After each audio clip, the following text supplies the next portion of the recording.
زبان اردو اخوت کی زبان اردو ندی کی جھیل. السلام علیکم ورحمۃ اللہ وبرکاتہ.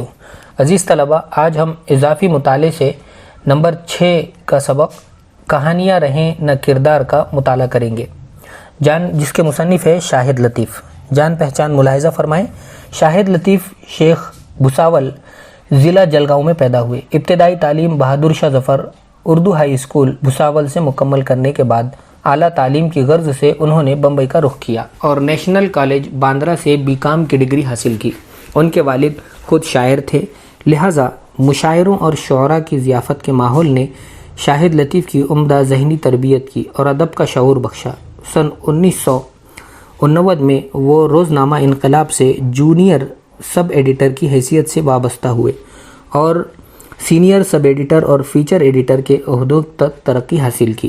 سن 2004 میں انہیں ادارت کی ذمہ داری سونپی گئی جو تاحال جاری ہے. صحافت کے سلسلے میں انہوں نے امریکہ، برطانیہ، عمان، قطر، روس، سعودی عرب، ملیشیا، جاپان اور ویتنام کے سفر بھی کیے ہیں. ان کا ایک شعری مجموعہ جہاد شائع ہو چکا ہے. سبق ملاحظہ فرمائیں. کسی زمانے میں ایک بادشاہ تھا. کسی گاؤں میں ایک بڑھیا رہتی تھی. کسی جنگل میں ایک لومڑی تھی جس کی چالاکی دور دور تک مشہور تھی. پرانے زمانے میں ایک چغل خور وزیر تھا وغیرہ. زمانہ قدیم سے لے کر چند دہائی پہلے تک گھروں کے بچے ایسی کہانیاں سنتے سنتے ہی نیند کی آغوش میں پہنچتے اور پھر دوسرے دن موقع پا کر دریافت کرتے تھے پھر اس بادشاہ کا، اس لومڑی کا، اس وزیر کا، اس بڑھیا کا کیا انجام ہوا.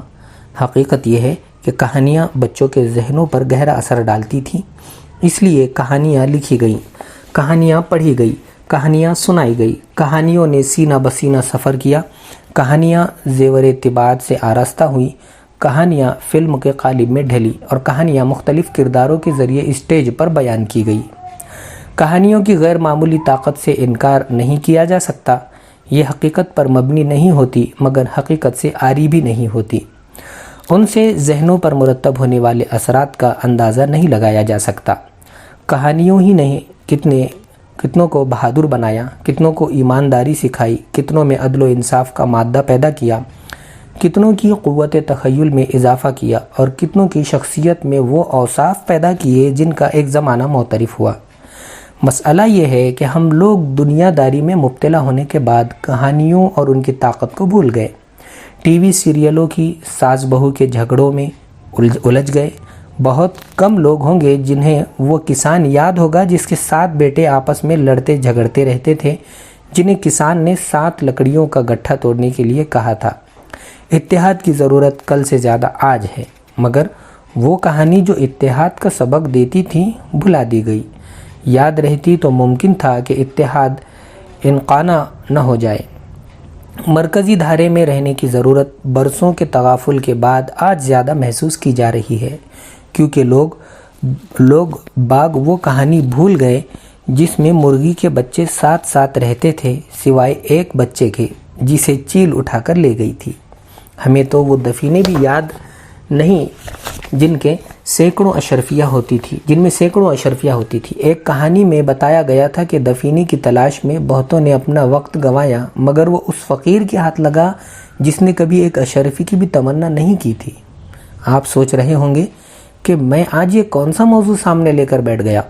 آپ ٹھیک سوچ رہے ہیں، اس لیے کہ ہماری آپ کی زندگیوں میں کہانیوں کی جگہ نہیں رہ گئی.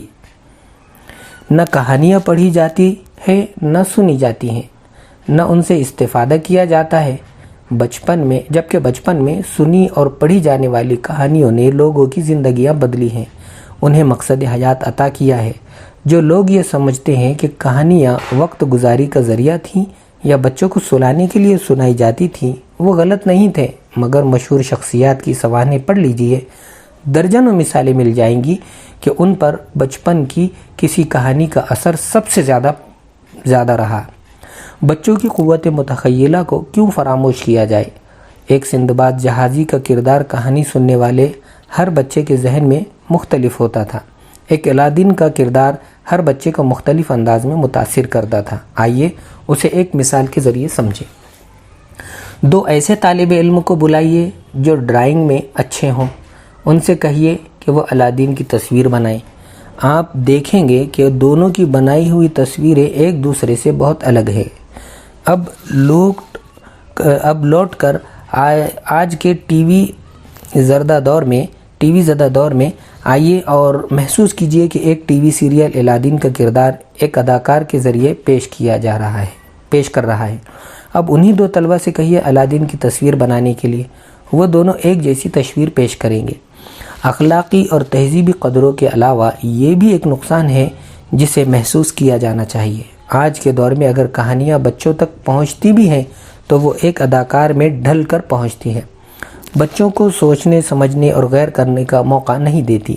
چنانچہ اس سے پہلے کہ بچے اپنے تصور اور تخیل کے مطابق کسی کردار کو ڈھالیں، ان کے سامنے اداکار کے بھیس میں وہ کردار موجود ہوتا ہے۔ یہی وجہ ہے کہ موجودہ دور کی سب سے مقبول کہانی جو اپنے مرکزی کردار کے حوالے سے پوری دنیا میں مشہور ہے وہ ہیری پوٹر سیریز ہے۔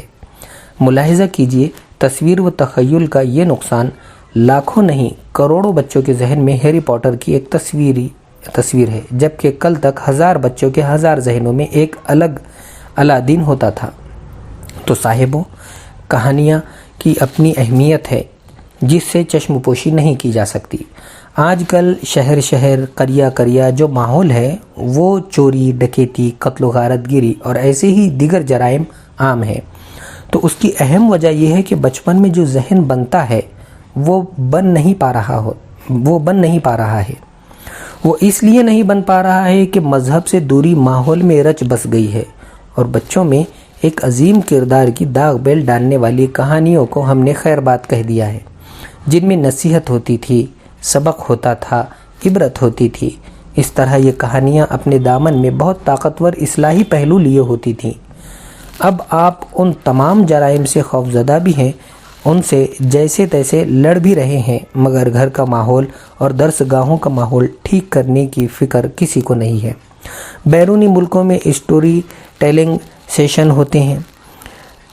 ہم چاہیں تو قصے کہانیاں سنانے کے لیے اپنے دیسی طرز کو دوبارہ زندگی عطا کر سکتے ہیں۔ دادی اماں کا جیتا جاگتا کردار ایک بار پھر گھروں کا ماحول کو جگمگا سکتا ہے، بشرط یہ کہ اس کی فکر کی جائے۔ تو عزیز طلبہ، یہ تھا ہماری کہانیاں رہیں نہ کردار کی تفہیم۔ اس میں بڑی سادہ اور سلیس انداز میں یہ کہانیاں کہی گئی ہیں۔ امید ہے کہ آپ تمام طلبہ کو یہ چیزیں سمجھ میں آئی ہوں۔ اگلی ویڈیو میں پھر ملیں گے۔ جزاکم اللہ خیر و احسن الجزا، کل یوم وانتم بخیر، والسلام علیکم ورحمۃ اللہ وبرکاتہ۔